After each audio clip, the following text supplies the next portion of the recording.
Isang mapagpalang araw po sa inyong lahat. Celebrity Chika Time po muna tayo at may inihanda po akong chika para sa inyo. Dapat magchika na po tayo.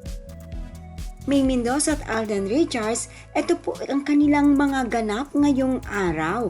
Yes, mga maka-celebrity chika time, yan po ang ichichika ko sa inyo. Nalabos rin pong usap-usapan sa social media ng mga netizens, lalong-lalo na nga po ng mga followers sa supporters ni Maine at Alden.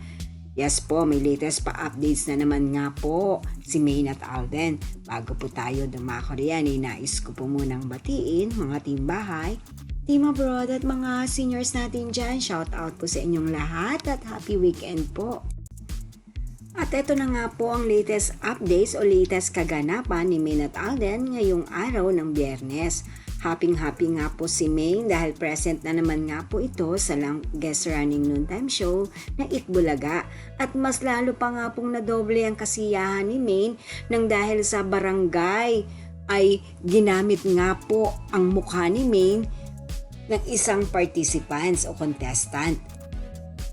Hindi bang po nakakasama si Maine sa iba't ibang barangay na pinupuntahan ng kanyang mga Dabarkads kuya, ay masayang-masaya pa rin po ito dahil naaalala rin po siya ng mga contestant o ng mga participants na kanilang pinupuntahan sa iba't ibang barangay.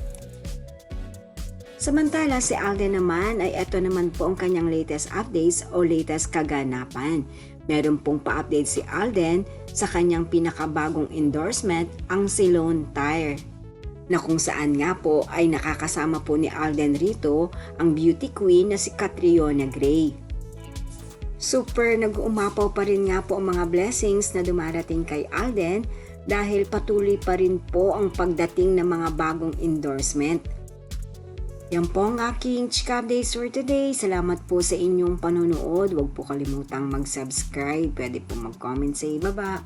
Basta wag lamang po harsh o nakakasakit sa isa't isa. Salamat po muli. Spread love, not hate.